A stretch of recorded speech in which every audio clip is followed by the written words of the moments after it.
this room downstairs at the theater in Glendale and had a massive heart attack. So they talk about, like, I killed on stage, I died on stage. I thought I killed that night, and then I came backstage and almost died. So enjoy the special, but know that the guy who is telling jokes for the next hour and stuff is about to face the infinite. And I'm alive to stand here and tell you that I didn't die. Now, on with the show. Ladies and gentlemen, Kevin Smith.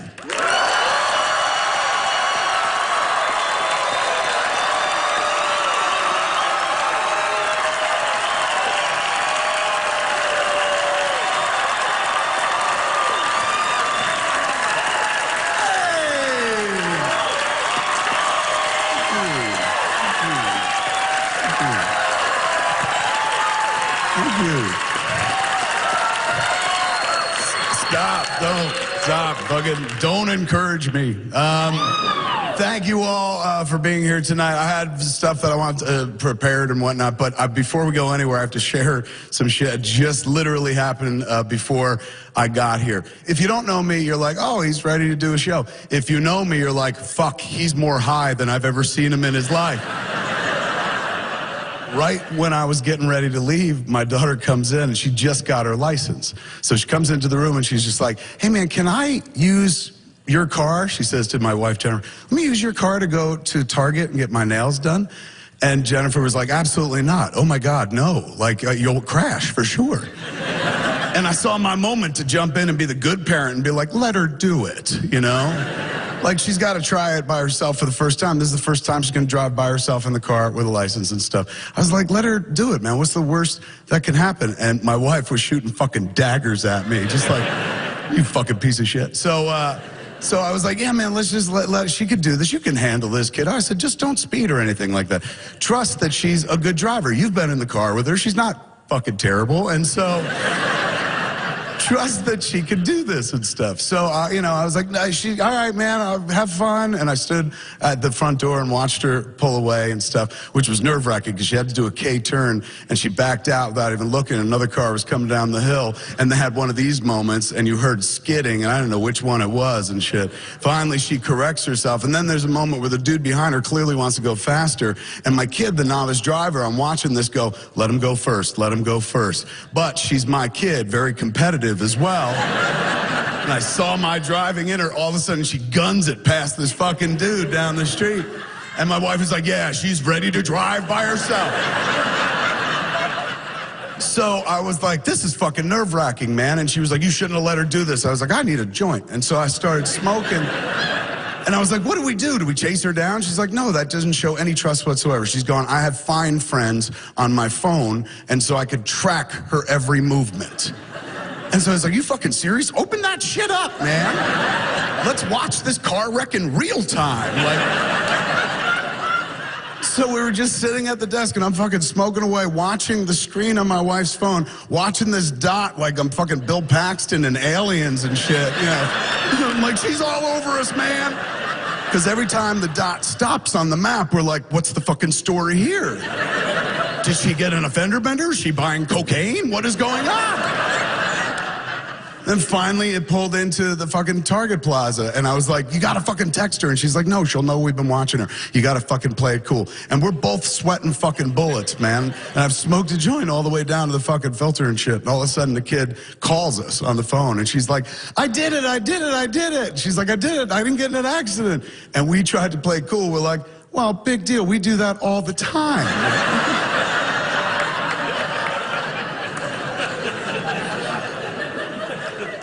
It's weird, man, because the kid's all grown up now. She, like, graduated last year from high school and shit. And that was, like, the moment my wife had been waiting for like 4 years. Because my wife used to travel with me wherever I went. If we went to make a movie, we'd go leave the house and go someplace for a couple months or something like that. We'd pull the kid out of school because she was little. It's like, what is she going to fucking learn? ABCs? Come with us. We'll show you the real world, you know. You know, I was like, I started traveling by myself. I started doing more and more like stand-up gigs and live podcasts. And so I used to travel with Jen, and then I just wound up traveling by myself because she stayed home for the kid. Like, I was like, why aren't you going anymore? And she's like, the kid's in fucking high school. Somebody has to stay home to let her in the fucking house, man. And so I was like, fair enough. So I got used to like going out on the road without her. And then the kid graduated and my wife was like going crazy. She was like, oh my God, I'm finally getting sprung from this goddamn gilded prison and shit. I was like, what are you talking about? She's like, this kid is fucking done. I don't have to be the bitch mother anymore. Like, tired of playing this role. I don't want to wake her up and fucking make her do shit and do your homework. Now she's fucking done. I'm going to be done and I'm getting my life back, motherfucker. She goes, which means I'm taking over your life. What are you? She's like, you're always fucking going somewhere. I'm going with you wherever you're fucking going next, man. You're always going some fucking rockin' place. What rockin' city are you traveling to next? And I was like, Spokane, Washington. And she was just like, you know what, man? I heard about that shit on Frasier. I'm fucking going with you. So she came with me to Spokane, Washington. I had 2 gigs. Like I was doing a gig at 7:30 and then another gig at like 9:30 or something like that. So we got to the hotel. And I'm not a like hotel snob at all. All I care about when it comes to a hotel room, because I see a lot of fucking hotel rooms now, is the balcony. Because that's me, where as a stoner, that's where I live, is on the balcony. So the room could be like a fucking crack den with roaches everywhere and shit. I will tiptoe over human piles of shit. As long as the balcony is wide enough and secluded enough, I'm like, I don't give a shit. I'll sleep on the fucking balcony. So we checked in the hotel, great fucking balcony. Like it was looking over a stream and fucking foliage and shit. It was really pretty and you could see the mountains. So I was like, I love this fucking balcony. And she's like, when are you coming back? I was like, I got 2 shows, so I'll probably be back at like 11, 12. She's like, I might be sleeping. I was like, I'm so glad we traveled together. And so I went off to do my show. I was so excited because I was like, fucking weed legal Washington. I'm gonna get to fucking do a show there. They're gonna let me fucking smoke weed on stage while I do my show. That is not the case at all, man. I got all sorts of fucking even more rigid laws and shit like that where you can't do that. So much so that like I was at the place between gigs, I told the management, I was like, hey man, so I got like an hour to kill between gigs. I'm gonna go in the green room and make it green, you know what I'm saying? And he's like, no, you're not, you animal. You do that outside. And I was like, fucking liberal Washington. So I went outside to smoke, but there were people lined up for the next show. And I didn't want to be like a Walmart greeter at my own show where, you know, I'm like, hi, how are you? Welcome. Yes, it is me, you know. So I was like, fuck it, I'll go back to the hotel. Hotel's close, it was like literally across the street and shit. So I was like, I'll go back there. And I went back to the hotel room because I was like, I'll smoke on the balcony. But when I walked in the room, like my wife had set up shop, like in a big bad way. She had made the place her own. She was on the balcony. She had taken the mattress off the bed and moved it over a chair on the balcony to create this kind of chaise lounge affair. And she was laying on it like the Queen of Sheba reading a thick-ass book. And she had this big-ass goblet of wine in her hand. And the bottle looked empty. I gauged her to be about 4 glasses into Spokane at this point. Because she was saying stupid shit like, I could live here. I've been with a woman 20 years. I know she couldn't fucking live there, man. So, you know, she said, what are you doing here? And I was like, I'm between gigs, man. They wouldn't let me smoke at the club, so I came here to smoke on the balcony, man, and see you. And she goes, well, Jesus, I'm reading my book, Kevin. I don't want to get into a big conversation about your night. And I was like, I don't fucking need to talk to you. I was just with like 200 people who paid me money to hear me talk.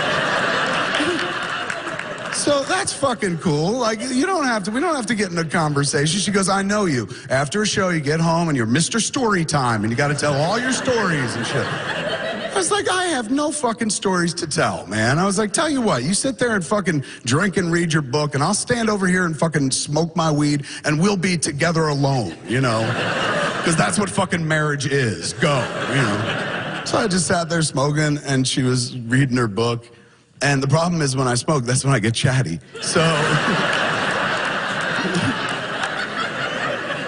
so I was standing there, I was like, did I fucking tell you what happened to me the last time I was on a balcony smoking weed? And she slams the book closed. She goes, I knew it's story time. And I was like, no, this ain't, I mean, yes, but it's a story, but it's not long, it's very short. As I only was reminded because I'm sitting here smoking on the balcony. It's nice with the view and shit. We were on the second floor. I said, but last weekend I was in Arizona. I was in fucking Phoenix, and I was smoking on a balcony, but I was 5 floors up, and it was a city view. It wasn't as pretty as this and stuff.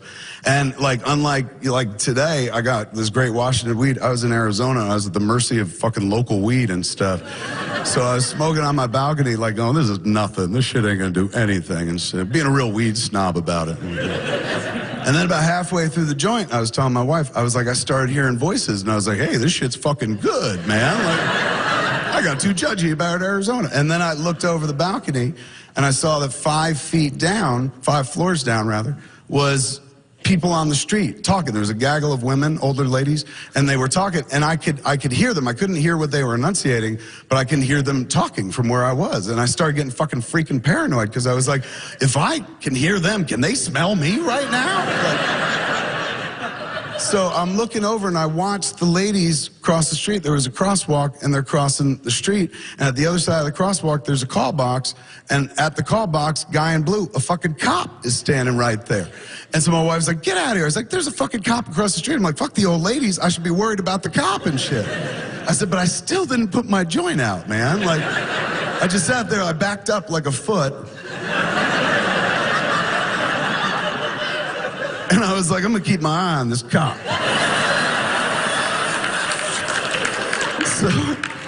So I said, so I'm standing there, man, watching, and the ladies cross the street and get to the other side, and I told my wife, I promise you, this is what fucking happened. The cop was facing the other way. I'm on the hotel balcony over here across the street. Cop's crossing the ladies, all of a sudden he goes, and I was like, there's no fucking way that this guy fucking smells me. And I still don't put the joint out, though, man. And I'm watching him, and this is what he fucking does. He goes like this, and he locks on across the street, like where I am in the hotel, and all of a sudden he goes like this.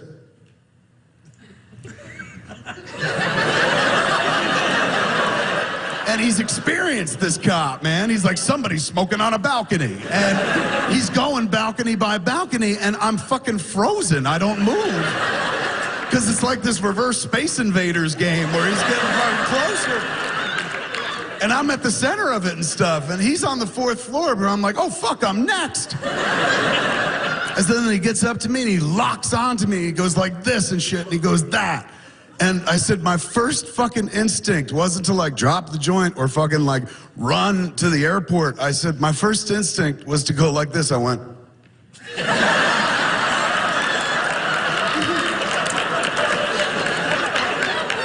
I said, so the fucking guy goes like this, and then he reaches back, and I'm like, I'm gonna get shot on this balcony. My fucking story ends with getting killed on a balcony in Arizona for smoking local low-grade weed, man, and which did have a kick to it. So I was sitting there going, what the fuck's gonna happen next?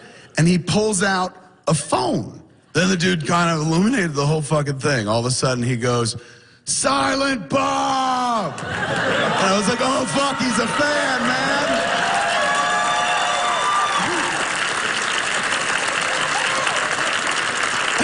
I was so fucking relieved. I was like, hi!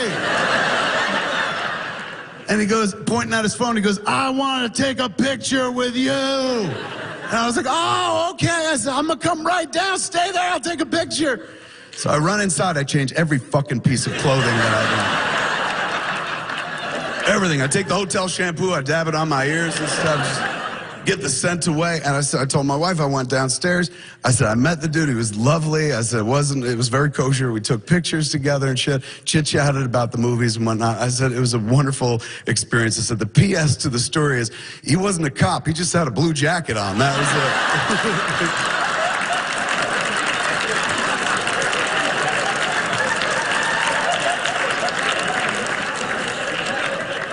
it. Now, my wife, God love her, man, we've been together last week. We met 20 years ago last week. We've been in each other's lives for 20 years. Thank you. Met 20 years ago last week. Next month, it'll be 20 years since the first time we fucked, and that's the more important anniversary and stuff. But we've been together for like 2 decades, man. And that's, you know, just to tell you that her reactions to my stories. It's not like everybody here where I'm like, you know, tell that story and everyone's like, oh, very witty, wild, you know.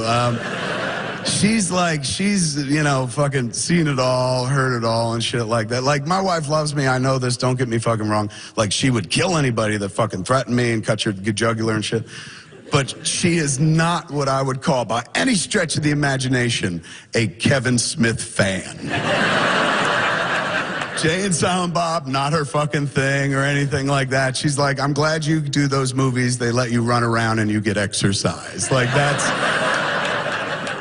Case in point, man, we got this TV show called Comic Book Men. It's in its 7th season at this point. Thank you. Thank you. I don't tell you that like to be like 7 seasons, look at my big fat TV dick. Like, not at all. It has nothing to do with us. We follow one of the most watched programs on the planet, The Walking Dead. So if anything, it's fucking Robert Kirkman's big TV dick, and we just surf on it till midnight. You know? So I only tell you 7 seasons because communicate, there's like 80 some odd episodes of this show that you could watch, and I'm on every one of them. My wife has seen 2 of the episodes.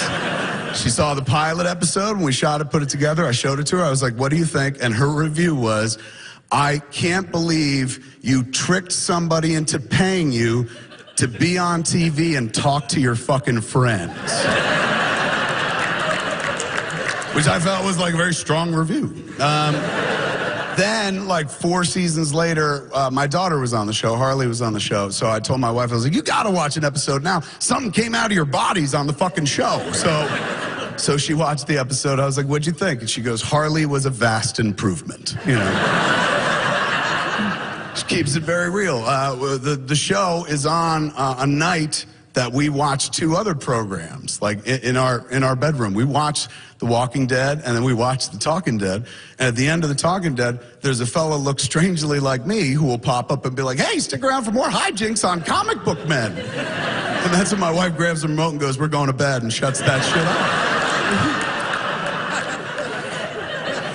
Now, I gotta tell you, this is gonna be weird, but I gotta tell you this story to tell you the rest of the story. And at first you're gonna be all judgy, and then I'm gonna tell you something and you'll be like, oh, that makes sense. I have a 103-inch television in my bedroom. That's not the judgy part. Here it comes. Cost 60,000 fucking bucks.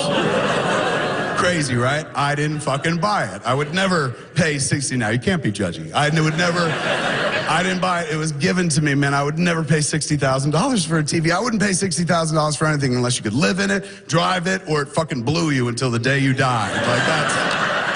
I got a line and shit like that. No, it was given to us at one point. I'd done commercials years ago for Panasonic. And there was a guy named Ed Janda who was like the exec at Panasonic who was on set all the time. And he loved movies. Sweet fucking dude, man. I've known him for years and stuff. One day, he fucking called me. He'd been in my house many times. He called me out of the blue and he goes, hey, man, we've got this 103-inch fucking television that we're gonna throw out, man. And I remember you've got big, wide walls and huge ceilings in your house. And I was like, what a weird fucking way to start a conversation.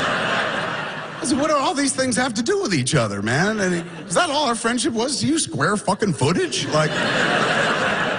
And he goes, no, the reason I bring it together is this TV we're going to fucking throw out is on 3 inches, and it won't fit many places, but it'll definitely fit in your house. So if you want it, we're just going to give it to you for free. Do you want it? And I was like, fuck yeah, give me all your garbage. Yes.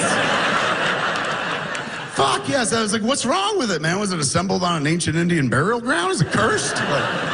And he goes, no, they used it for the Olympics. It was for coverage for the Olympics, so it's not meant for home use. It's basically a big graphics TV where they point to like, this is what happened and shit like that. Problem is, it has no speakers, so you'd have to buy speakers. I was like, I'll buy the fucking speakers, man. For a free 103-inch television? Fuck the speakers. I'll stand next to it and translate for whoever's watching.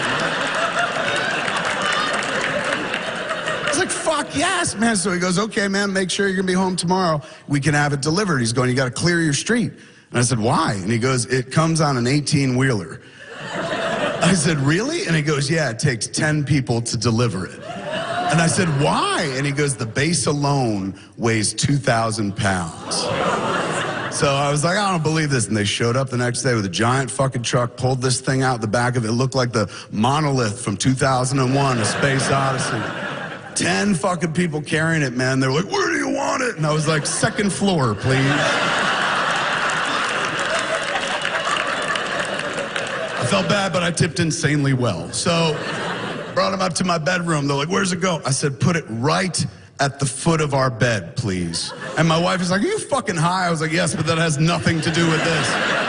This just makes sense. I was like, this is where the TV was. Look at this big wide wall. We'll put the fucking TV right there. She goes, Kevin, there's no room between the bed and the television. I was like, yes, there is. Look. She's going, what the fuck? How are we going to live like this? How are we going to sleep? I was like, we fucking slept enough, man. I was like, look at this thing. This is our God now. Like, so if you're in my bedroom and you're sitting on the edge of my bed and you're tying your shoes, you get up, you go 1, 2, you're on the fucking TV. So we have this massive TV in my bedroom, and I've never seen comic book men on it. So one night, I said that I wanted to watch it. Like, you know, tried to test the waters. And so I told my wife, I was like, hey man, I want to watch comic book men on the big TV tonight for the first time. Like, that's cool, right? And she goes, oh, we don't watch that show in here. And I was like, I know, you know, which is weird because it pays for everything, but whatever. Like,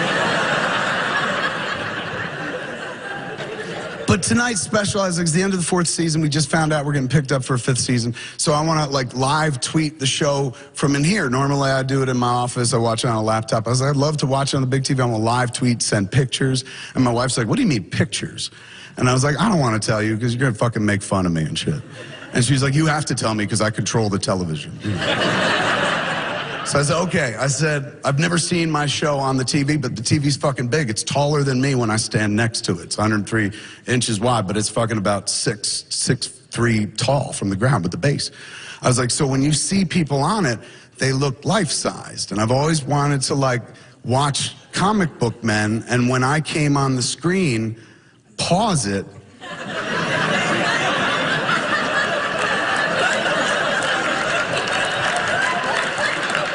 and then go stand next to myself.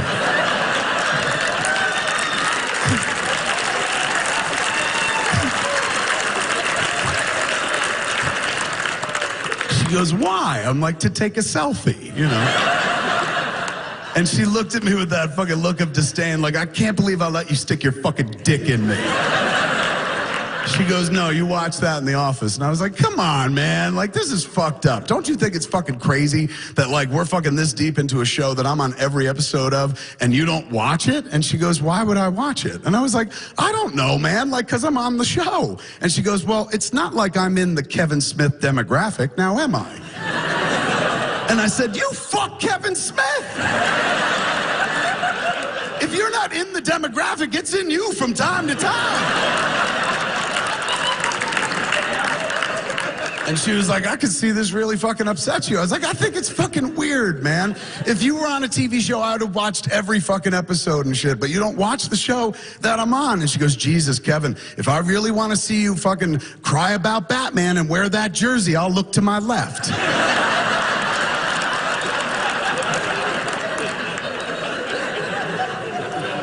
So it's a long way of fucking saying that, like, she's over my bullshit. Like, you know, like, this is her idea of hell. Like, being forced to sit there and listen to Kevin Smith. Like, she doesn't understand you people. So,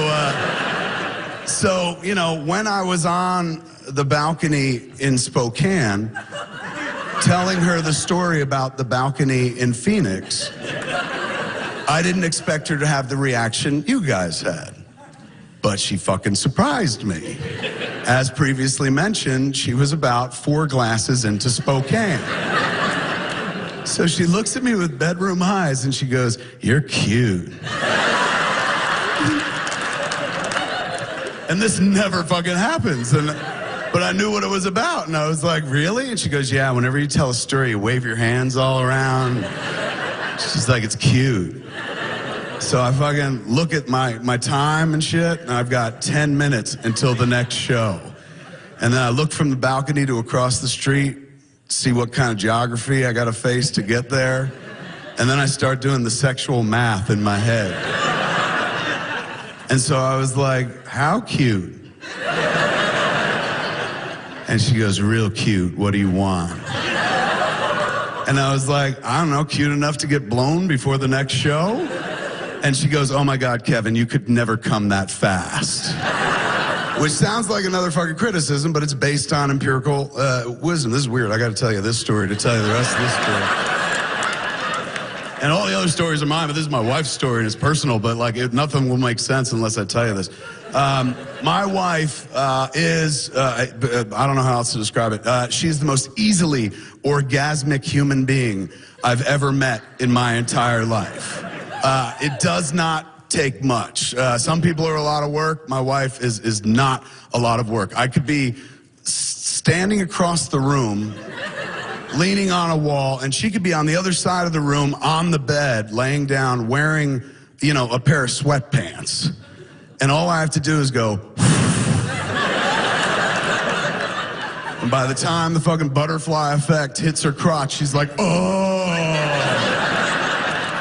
It's crazy. It's wonderful, man. It's fantastic. Like when we first met, that was one of the first things I learned about her and shit. And I was like, oh my God, she could come so fucking easily. I'll never work again. Like this is nuts. First time we were ever together, man. Like she rolled me on my back at one point, like I was trying to make the moves and shit. And she threw me on my back, got on top. She's like, I like it being on top. I was like, that's where you'll stay for the rest of our lives. That's still how we fuck to this day and shit. And unlike anyone else I'd ever had sex with, she was like going buck wild and shit like that. I was like fucking impressed with myself. I was like, is this shit me? She's like, fuck no, you know. It has nothing to do with me. It's not like I'm walking around going, I sling a magic dick. Not at all. She's just like, I'm like basically a scratching post and she's a cat. She just does shit, you know? And then fucks off and stuff like that. So because I learned early on in the relationship, she could crank out multiple orgasms. That has nothing to do with me. Again, she just needs a warm body and friction and shit like that. So since she could crank out a few, I was like, oh fuck, I'll try to hold out for as long as I can, because I get one shot. I don't get like fucking 5 nuts to bust and shit. I get one, I'm 47, like one a week. So like, at the end of the day, man, I try to hold on to it because once it's over, it's over. I'm like Luke Skywalker bombing the Death Star. I'm like, you know, and that shit blows up and I take the fuck off, you know? Every once in a while, she's like, you want to fuck again? Like 5 minutes later, I'm like, yeah, man, Wednesday, let's do it. Like, I'll have built it up again and stuff. So I try to hold out for as long as I can because she seems to be enjoying herself because she can get a few fucking orgasms done. And when I say hold out as long as I can, mind you, this is literally about 4 to 6 minutes. She gets a lot done in that fucking time and whatnot. So, you know, I just hold out until she's like, will you fucking come already? You know, and then I'm like, it's my special time.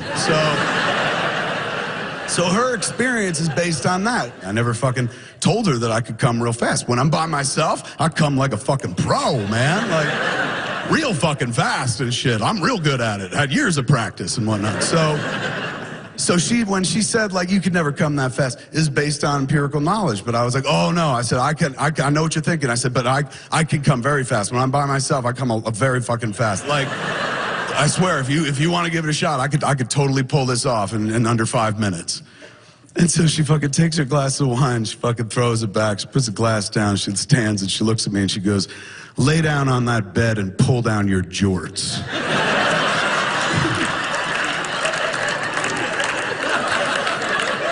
Which really should have fucking turned me off, man. Like, but I was like, fuck it. And I ran over to the bed and fucking yanked my jorts down and just presented and shit. And there was nothing like romantic about it or sexy. She didn't put on any music or any shit like that. She just got to the fucking bed and like fucking got down and was just like, ugh.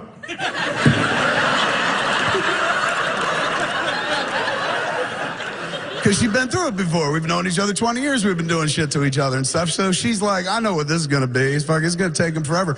But she hadn't met her real husband, you know?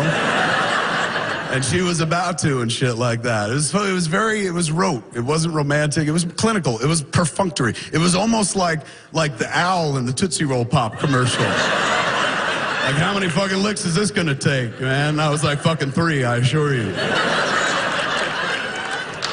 So she went for it, and fucking, it was not what she was expecting. And this is the sound that my good lady wife of 19 years, person I've been intimate with for 20 years, made when she found out who I really was hitting the back of her throat at 95 miles per hour. This was the sound.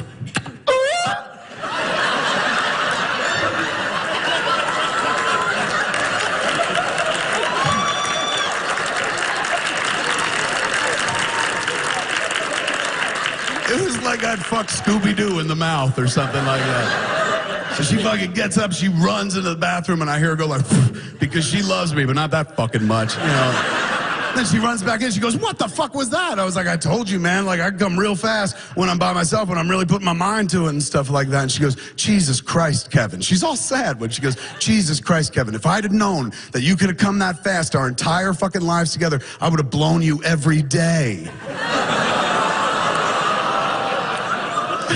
And I was like, it's never too late.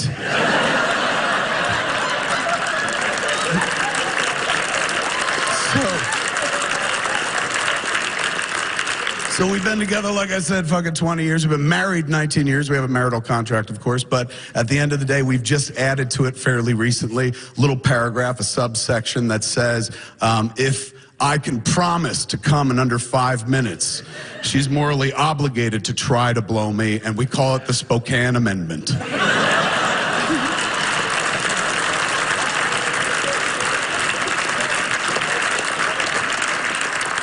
I don't want to paint a picture of her as like intolerant. She's generally a patient woman, just not with me.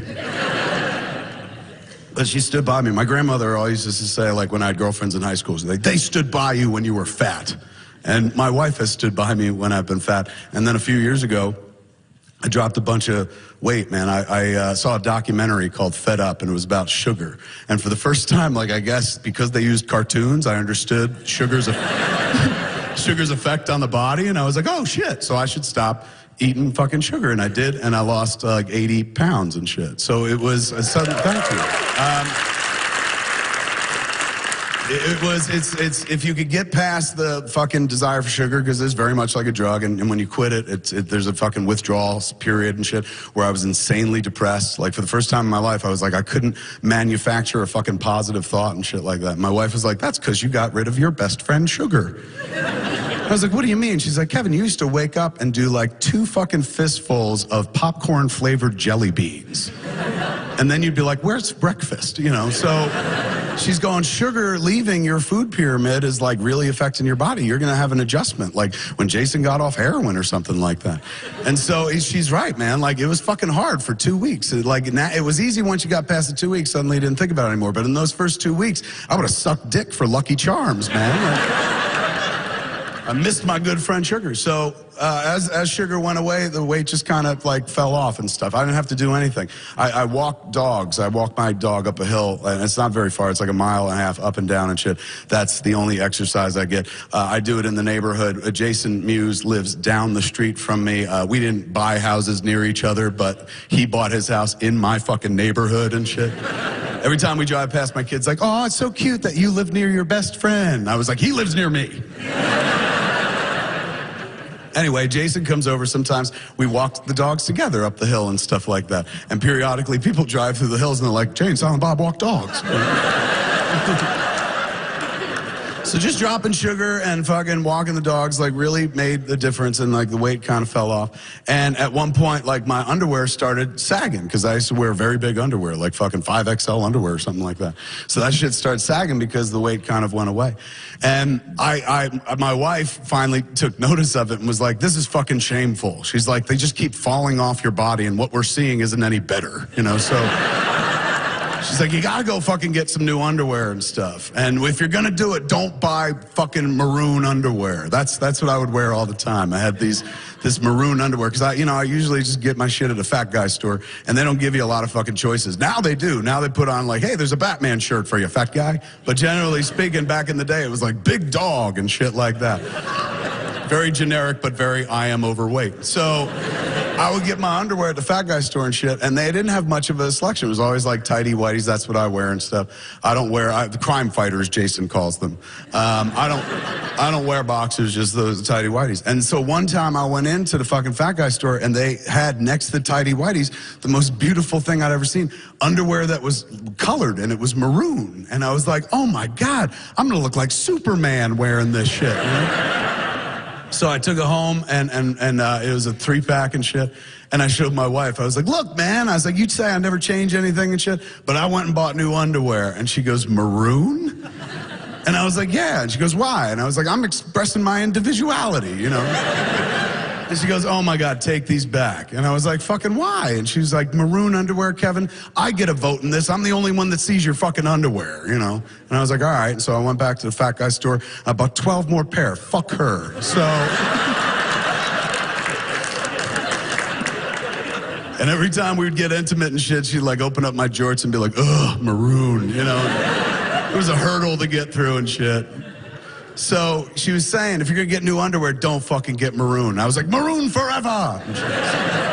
So I was out on the road, where was I? I was in Kansas City.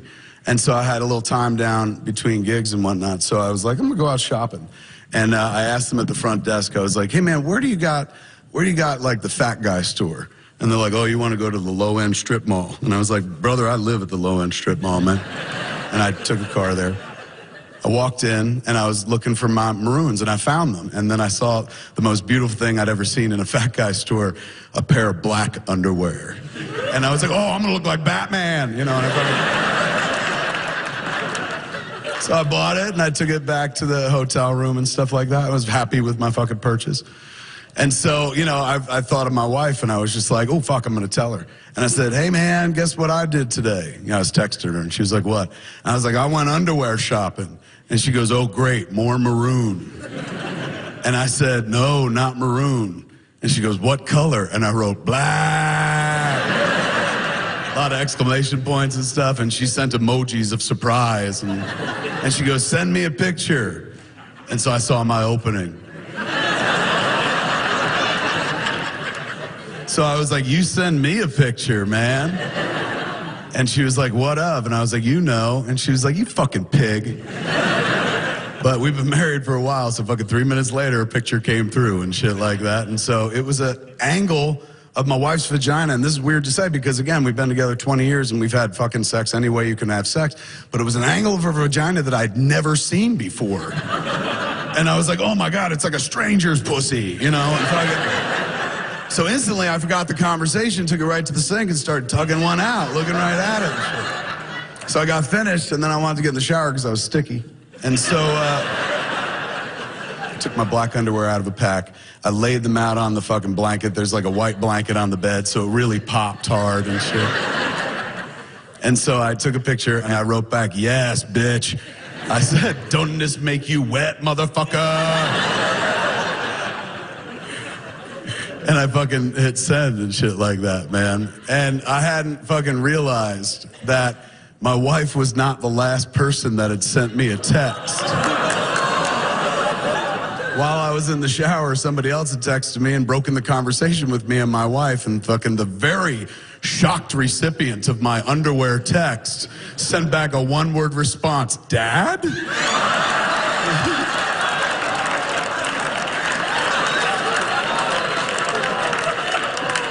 So some shit goes well beyond a response text, you know. I immediately fucking called her up and I was like, oh my God, kiddo, you know that fucking text was not meant for you. It was meant for your mother. And by the way, no man should ever talk to a lady like that.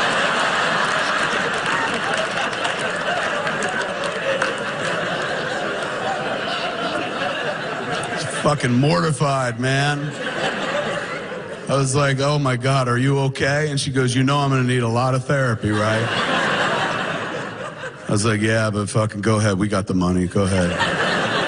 I said, but you got to admit, man, like, you know, it's not the way you want to find out, but like, isn't it kind of nice to know that like your parents after all that time are like into one another to like send each other texts like that? I was looking for any silver lining and shit in the conversation. And she goes, I was just happy to see you've moved away from maroon, Dad.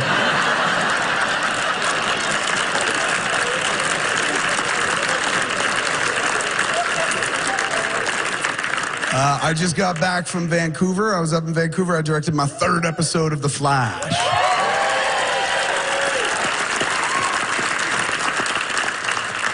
It was fun. It was awesome, man. I go up there, like, you know, in TV, they don't really need a director in episodic TV. Cast and crew make that show every week. If you ever look at the credits for your favorite shows, the director is the only name that really changes and stuff. That's how fucking replaceable the director really is. So the cast and crew makes your favorite show every week. A director shows up and is nominally in charge, but you can't really change shit about it, man. Like, you can't really walk in. I couldn't walk into Flash and be like, we're changing the look of Flash this week. It's all one shot, black and white, Clerks. Like, that's... So it's weird. When I show up, I find myself at a loss. It's not like when I direct a movie, I'm involved in every aspect. But on TV, I'm not really. I'm kind of a bystander who gets to say action and cut. But as a fan of the show, it's fun because you get to watch that shit get made. And I sit in on all the big meetings and stuff like that, and I watch, like, very talented people who do this every fucking week, sit around, talk to each other, how they're going to plan this shit, how we're going to make her fly, how we're going to do this shit and whatnot. And then periodically, they remember I'm there, and they look over at me and they go, what do you think, Kev? I'm like, I think that sounds awesome. And they're like, okay, big guy, you know. And they go back to making the fucking show and stuff like that. So it's been nice. It's been a nice thing to do, to go up there. As a fan of the show, I get to watch stuff get done. And so it first started happening, I think, when I was doing Supergirl. We were doing setting up some fucking big sequence at this pool, the giant, like, community pool. And it was a big wide shot and whatnot. We were doing it, like, when the pool was closed, so it's like 2 in the morning. It's real late. So, you know, people are run down. We've had our lunch, which was at midnight or whatever, but people are getting tired because it's late and it's cold. So, you know, I was like, fuck, man, I'm gonna go get some burgers for my crew, like for the people on camera and stuff like that, because they're the ones that got to be up and sharp. So I was talking to the first AD, who was, like, new on the show, first time I'd ever met him and stuff. And I was like, hey, man, I was thinking about how long you think it's going to take. And he's like, I think we're ready to go in 5 minutes. Hey, I'm going to go grab some fucking burgers, man. Can you, like, watch this? And he goes, what do you mean, watch this? I was like, well, if you guys are ready, just start shooting without me. He goes, what an interesting way to direct a show by not being there at all. I was like, I know, but you guys do this shit every week without me. Let's be real. And it's a big wide shot performance. We're just doing it for the wide. Like, it's the performance. I'll be back for that and shit. You got this, right? And he's like, sure, man, go ahead. And so I fucking got in the car, and I left set, and I drove down the road to, in Canada, they got an A&W place. They do A&W burgers and the root beer and shit. And they're amazing. It's my favorite burger on the fucking planet. So they're open 24 hours, and they're, like, literally across the street from where we were shooting. So I rolled up on A&W at 2 in the morning. And I pull up to the box and shit, and they're like, A&W, can I help you? It's one guy. And I said, hi, let me get 20 Buddy Burgers, man. And the guy goes, yeah, right. I was like, no, I'm serious, 20 Buddy Burgers. And he goes, pull up to the window so I could confirm your method of payment. I was like, okay, fair enough. And I went up to fucking next window and shit like that. And he opened his window, I rolled mine down. He goes, oh, it's you. Well, that makes sense.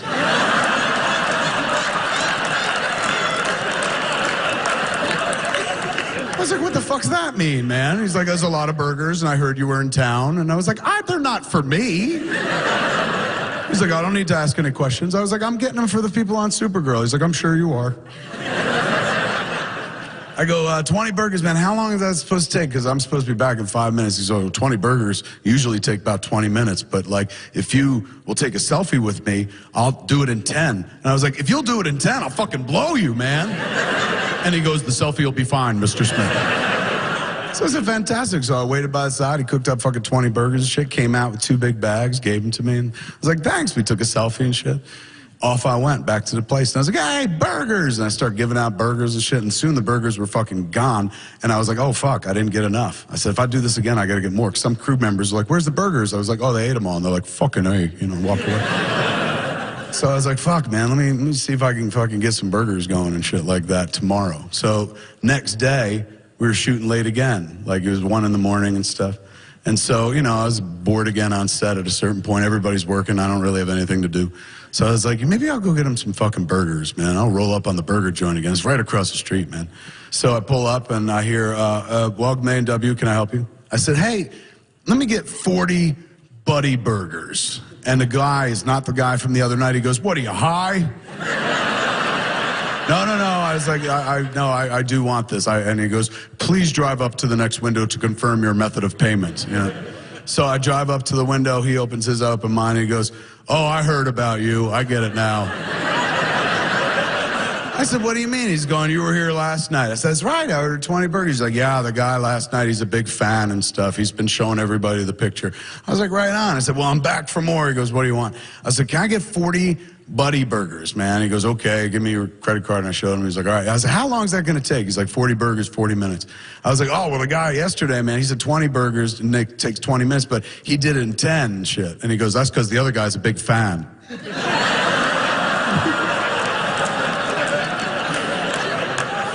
Understood, Captain, you know. So I went and waited, and 40 minutes later, man, they brought out my fucking Buddy burgers, big bags and shit like that. I said, thank you. I went back to work and shit. I was like, hey, fucking burgers for everybody. And everyone's like happy to get them. It's crazy, man. It's really sweet. Like, I don't know why. They're like, oh my God, this is nice. And I'm like, it's $1.99 burger. I tell them all. I'm like, look, man, I'm going to go home, and they're going to give me so much fucking credit for directing this episode, and we all know I didn't do shit. The least thing I could do is buy you a fucking burger. And McLeod, the AD, is like, fucking A, you know? So it's great. Like, people that really cheers people up and shit like that. It's perfect walking around food. When you're done, you just throw the paper out and shit like that. But I ran out of burgers. 40 wasn't enough. There were still some people that didn't get any. I was like, fuck, next time I gotta go fucking higher and shit. So we had one more night of night shoots and shit. So it was about 2 in the morning, and at one point I rolled up to McLeod, the AD, and I was like, hey, McLeod, and he goes, go ahead, just get me 3 burgers, you know. So I was like, will do, man. So I got in the car, and I went back to fucking A&W and shit, and I pull up to the box, and I was like, hi, man, let me get 70 mama burgers, please. And the guy goes, right away, Mr. Smith.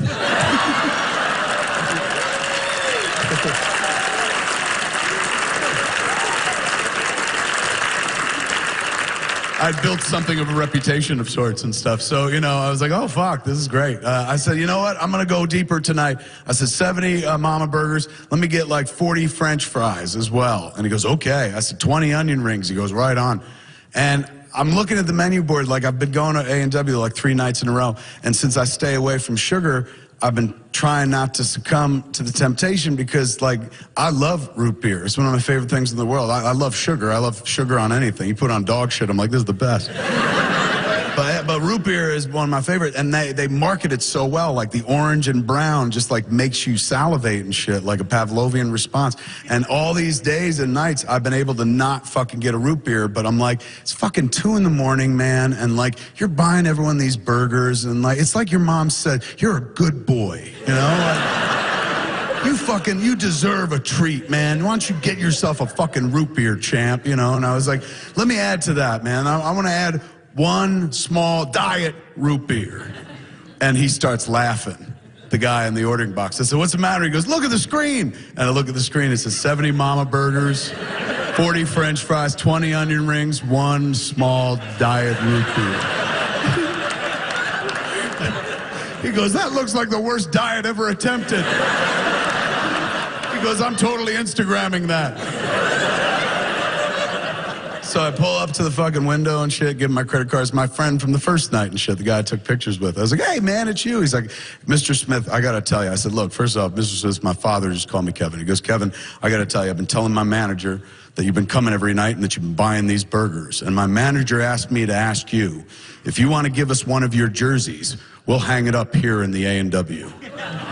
And I was like, are you telling me you want to raise my fucking jersey to the rafters of an A&W root beer?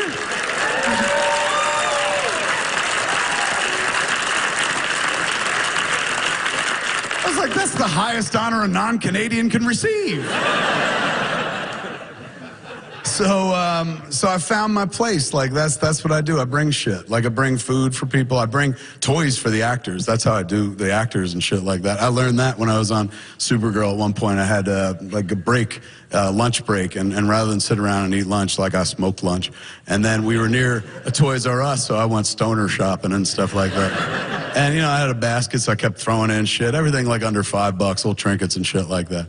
And so I bought like a book of stickers, puffy animal stickers. So we went back to shoot a scene with Kyler, who plays Supergirl's sister, Alex, and with Melissa, who plays Supergirl. And so we were about to rehearse, do a blocking rehearsal, and I had one of the puffy stickers. I had it on my finger, and I walked up to the two ladies, and I was like, ladies, you see this puffy dog sticker? Whoever wins this scene wins the sticker. It was adorable. Kyler goes, you're going down, bitch. You know, and they did. They fucking out-acted each other like wizards fighting and shit like that. All for the puffy sticker. And at the end, I was like, you both get a puffy sticker. And Kyler was like, that wasn't the rules, you know. But how I direct is I bring food for everybody and give them toys and shit. I'm more of like a craft service person, you know, or a candy man than anything else. I love doing this sort of thing. And there's always people that will come up to me after the show, say very nice things, very cool things about like, oh my God, it's so, you're so talented. That's the one that really fucking bugs me and shit like that. Me, and not because I'm irritated by it, but when you say shit like talent, it makes people go like, oh, you're special and this person is not. And I don't agree with that. I don't really do anything that requires talent. I just kind of chase my dreams. Anything I want to try, I give a shot to and stuff. And before I get out of the show, I always like to remind people, like, you can do that too. Like, at the end of the day, this doesn't require fucking talent. Invariably, somebody will say to me before the night is over, oh my God, it's so talented how you could stand up there and talk for so long. And I'm like, that doesn't take talent to talk and tell stories about my life. That just takes a memory. Like, that's it. That doesn't require talent. My day job doesn't even take talent. You think it takes talent to stand on a movie set and wear a backwards baseball cap and a trench coat and say nothing? That's the exact opposite of fucking talent, man. I'll take it one step further. It doesn't take talent at all to work in the movie business. You think it takes fucking talent to stand on a movie set and be like, I'm Batman? Ben Affleck does it, so I know it don't take fucking talent.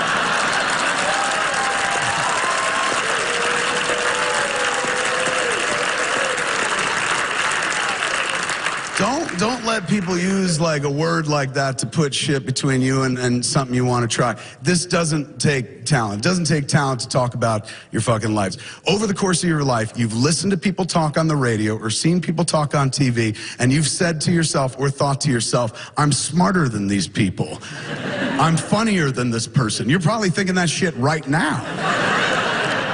And you're probably right, man, but nobody's gonna know unless you kind of go out there and express yourself in some way, shape, or form. Share of yourself. Now, some people don't want to because they're afraid that it might not work and shit like that. Like, oh, what if I fail? But there is no such thing as fucking failure. Failure is just success training. I know that sounds like a cat poster, but it's fucking true. Like, nobody ever fucking gets something right on the first try and shit. Don't be afraid of failure. Don't let that keep you from trying something that you might want to try and stuff like that. Rather fail spectacularly than live your life wondering like, I wonder if that shit would have worked out. That's how I've just kind of conducted myself for the last like 20, 25 years, and it's led on this weird fucking journey. So the cats who come out and support me and see the shows and stuff, I always want to try to give something back at the end of the day. Like, you've given me so much. You've given me a way to not have to fucking work for a living.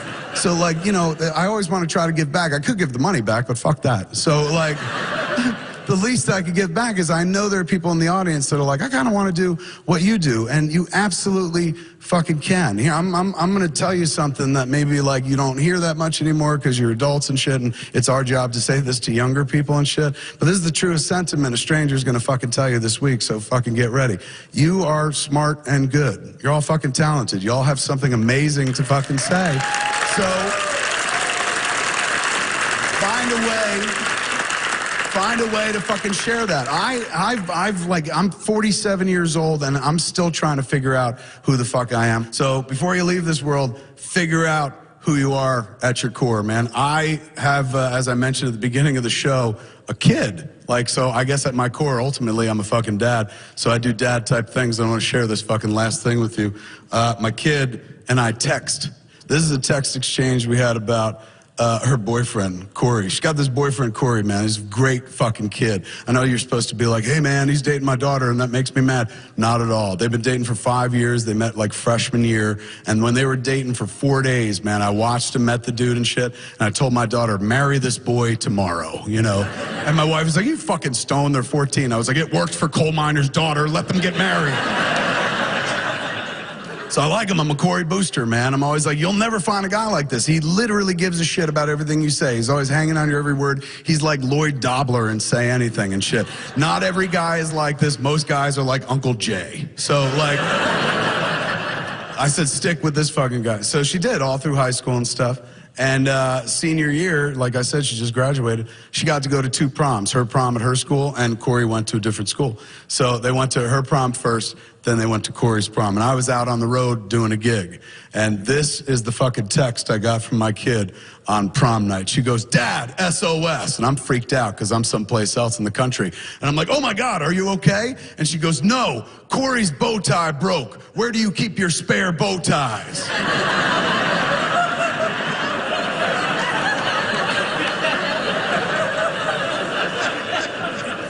I said, kiddo, I don't have a bow tie, let alone spares. And she wrote, she has the temerity to write, seriously? And I'm like, I wear the same fucking outfit every day. I said, you ever see me wear a bow tie with a hockey jersey? And she goes, what about when you got married? And I said, I was wearing a hoodie and a Jay and Silent Bob shirt. And she goes, ew, you're so fucking lucky Mom married you. And I said, why? Because I wasn't wearing a bow tie? And she goes, no, because you wore a Jay and Silent Bob shirt to your own wedding. And she wrote, duh, look at me, I'm Silent Bob. Ladies and gentlemen, you have a good time.